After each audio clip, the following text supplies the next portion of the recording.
Bem-vindo à Sala do Rui, a verdadeira feira livre do conhecimento. Bom, vamos continuar a discutir o assunto federalização nas escolas, a minha proposta. Então, vamos para a segunda parte.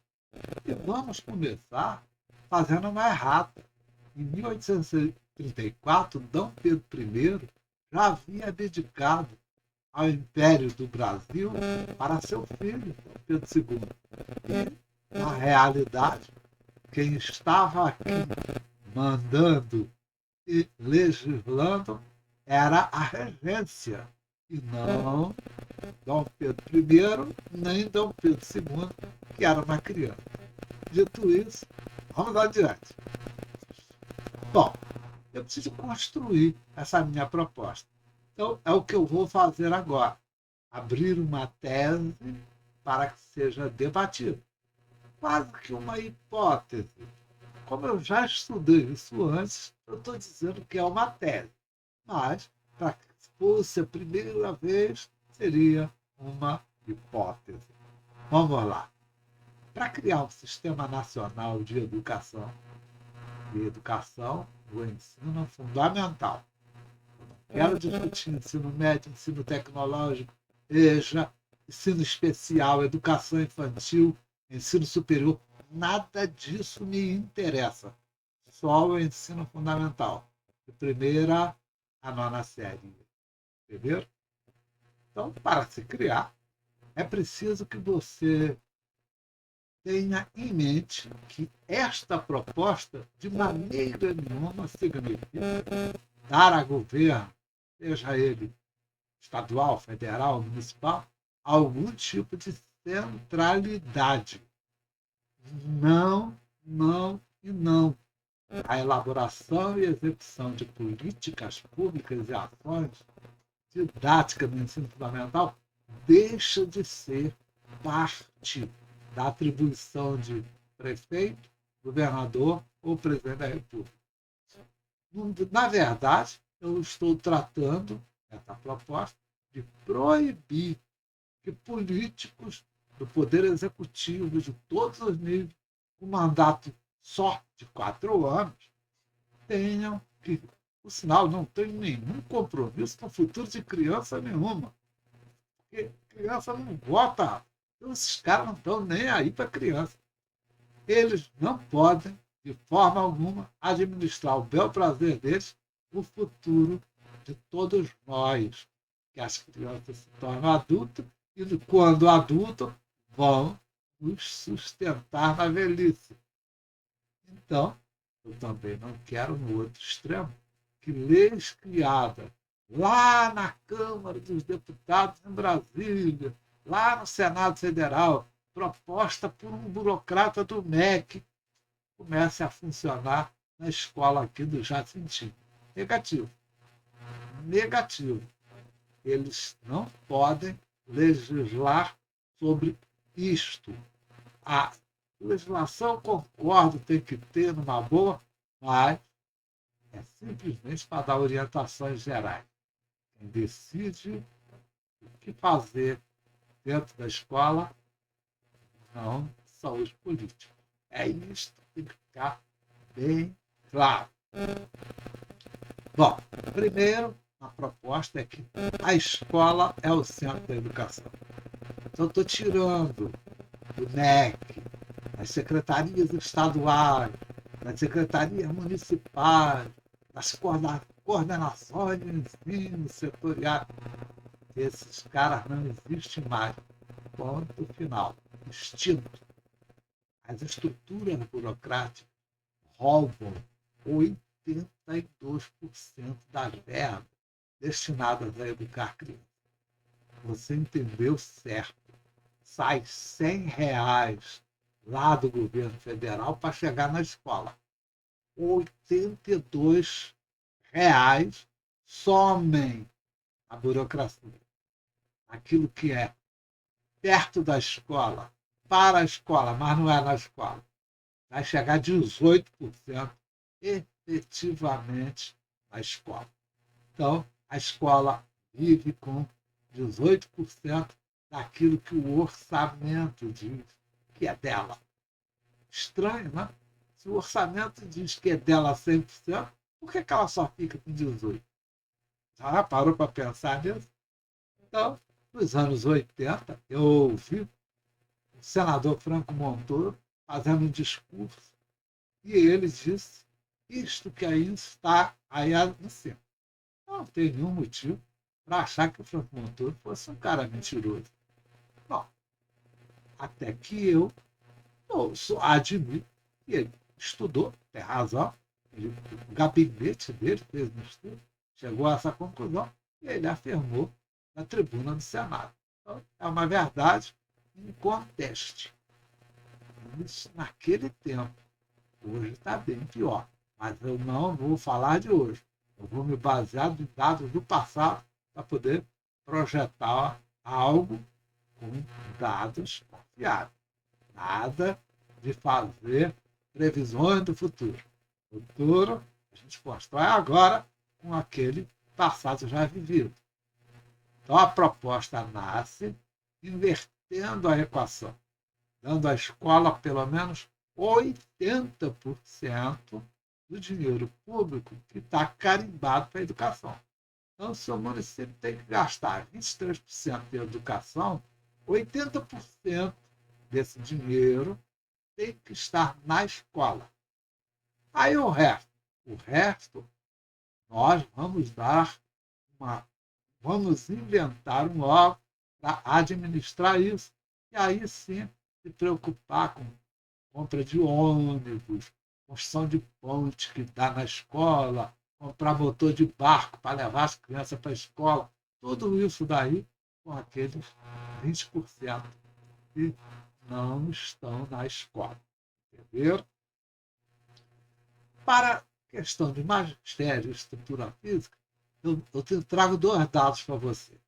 Em 2023, no censo, diz que nós temos 1.414.211 professores. Então, esse é o efetivo de professores que precisa de ser pago pelo Sistema Nacional de Educação do Ensino Fundamental. É do ensino fundamental. Mas os outros? Eu não estou tratando dos outros. Minha proposta é: vamos resolver a base da educação e depois vamos resolver todo o resto, porque nós teremos tempo para pensar ensino médio, tecnológico, EJA e os cabacos. Em 2024, 121.400 escolas ofereciam alguma etapa do ensino fundamental. Algumas de primeira a quinta, outras de quinta ao nono, de sexta ao nono, e outras de primeiro ao nono ano. Então, essa mistura aí dava 121.400. Entendeu? O que interessa, então, são 121.400 escolas para a gente pensar. Elas representam 68% da educação básica. Logo, a verba da educação básica tem que destinar 68% para o ensino fundamental. Essa verba tem que ser distribuída para pagar 1.414.211 professores. Ou seja, nós temos uma média de 11 professores por escola. Você está falando, não é possível. É que você não conhece o Brasil, cara. Você é um Zé Ruela que mora na cidade e acha que o Brasil é a escolinha municipal perto da tua casa. Não, cara. Você precisa de conhecer o que é uma escola muito seriada. Você não sabe nada de Brasil? Pois bem, então vai estudar, vai se preparar para poder debater. Para que vai ser, então, distribuída a grana? Porque não existe esse negócio de almoço grátis. Almoço grátis pode contar que alguém vai pagar a conta com uma motivação por trás. Então, não tem almoço grátis. Em 2025, o governo federal estabeleceu que R$ 8.006,05 seria o valor de cada aluno por ano. Então, é com esse dado que eu vou trabalhar. Cada escola tem não sei quantos alunos matriculados. É só multiplicar uma coisa pela outra. Quantidade de alunos vezes este valor que aí está. Logo, nós vamos estar trabalhando com 14,5 milhões de crianças de primeira a quinta e com 11,5 milhões de crianças do sexto ao nono ano. Entenderam? Bom, logo, este valor dá uma verba total de 208 milhões, bilhões, 157.300, 157 milhões e 300 mil reais. Ué, mas não gasta isso na educação? Mas deveria gastar. Somar todos os dinheiros, municipal, estadual e federal, tem que dar isso para todas as escolas brasileiras do ensino fundamental. Desse total, 166 bilhões, na minha proposta, tem que ir direto para as escolas. É a quantidade de aluno que a escola tem, multiplicada por aquele valor de 8 mil reais, essa é a verba da escola. Logo, em média, presta atenção que é uma média. Claro que não é isso. Escola menor, vai receber menos. Escola maior, vai receber mais. Então, é média. Aprende a trabalhar com a ideia de média. R$ 1.371.000 por escola, por ano. Opa! Então, hoje, eu não quero nem ficar falando muito porque me envergonho.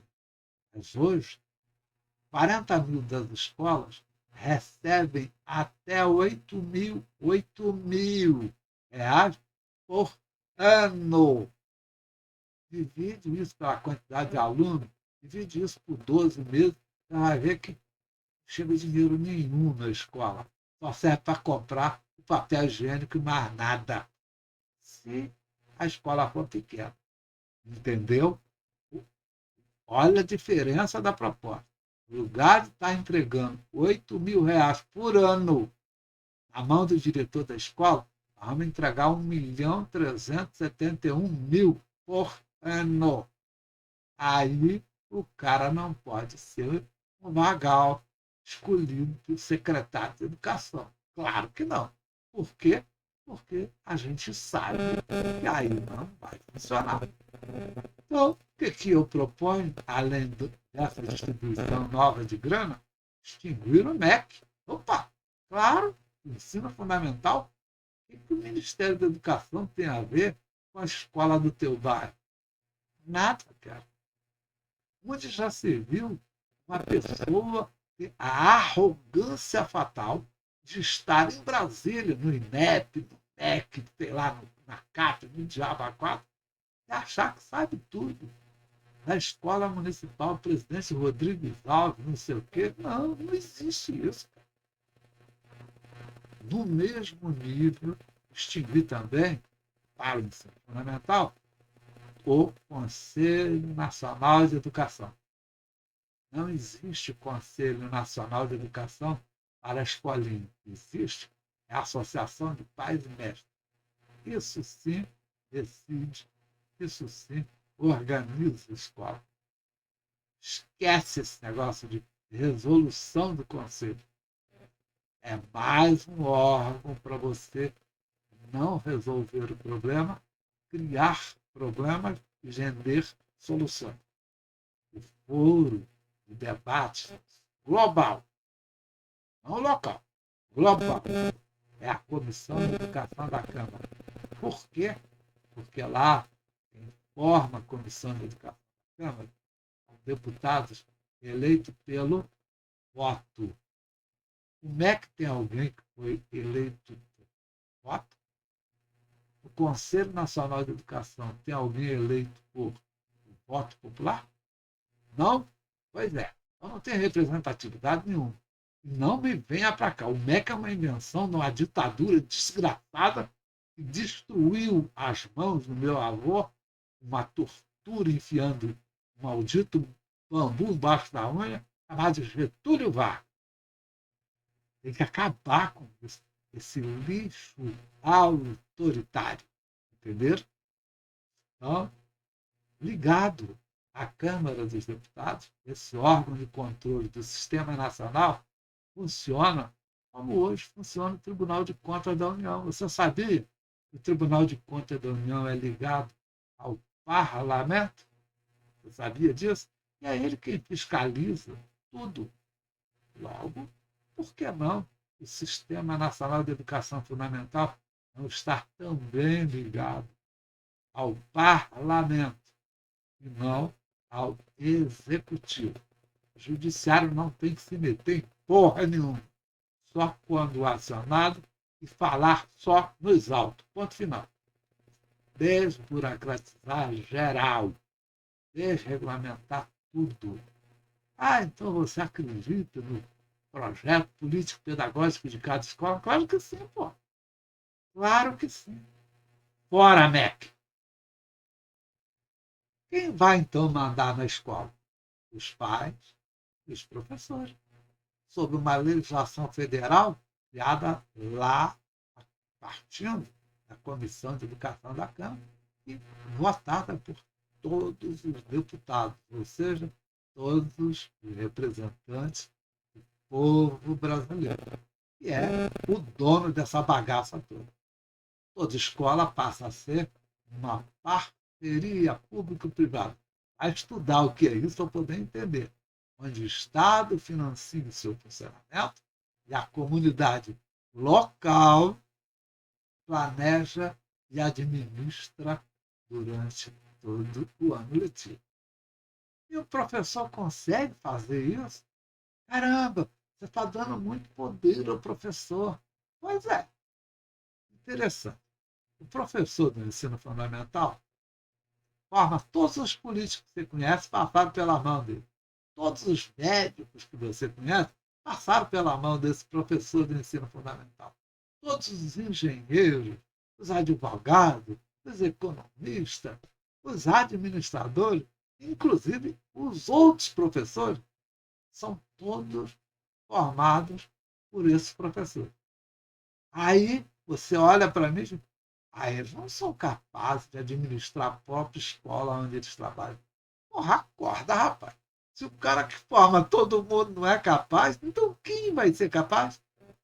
Impossível. Aquele que nunca foi na escola, como atual presidente, você sabia que todas as universidades públicas são administradas por professores? Eu mesmo já concorri a cargos dentro da universidade de administração, diretor de instituto, chefe de departamento, todo mundo que administra a universidade é professor. Professor mesmo, concursado direitinho. Então, não me venha para cá que isso é novidade. Não tem novidade nenhuma nisso aí, pô. Professor administrar a escola é a coisa mais natural do mundo. No ensino superior, por exemplo, é totalmente. Bom, para encerrar minha teoria, por quê? Porque da agora para frente, a gente fica esperando que as pessoas comentem e aí debatam a ideia. Estou fazendo uma teoria propositiva, não é fechada. Uma ideia. Eu estou lançando essa ideia a pedido do Ricardo Buoni. E aí eu abro o debate. É possível dar certo isso? Claro que é. Planejar o ano seguinte com pais e professores, eu já fiz isso. Uma querida cidade, que eu tinha uma saudade danada dela, chamada Primavera do Leste, no Mato Grosso, em 1998. Natal, e eu, ambos professores da universidade, ele, naquele momento, secretário municipal de educação daquela cidade, tivemos a audácia, a coragem de fazer isso.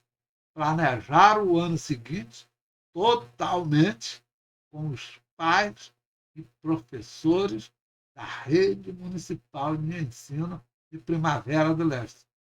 Salve, Érico Piana, se você ainda estiver neste plano espiritual. Forte abraço para você. não sou o dono da verdade. Mas você também não é. Então nós precisamos de conversar. Comente. Por quê? Porque é nesse consenso de debate de ideia que a gente pode criar uma proposta decente e encaminhar para o fórum adequado. Nós começamos aqui, nas redes sociais, e depois vamos contaminar o parlamento com as nossas ideias já consolidadas, porque lá nós temos uma representação legítima. Ok? Obrigado por assistir o vídeo até o fim. A Sala do Rui agradece. Se você gostou do vídeo, considere clicar em gostei. Se não gostou, clique em não gostei. Mas comente, compartilhe e, se possível, se inscreva no canal. Até a próxima!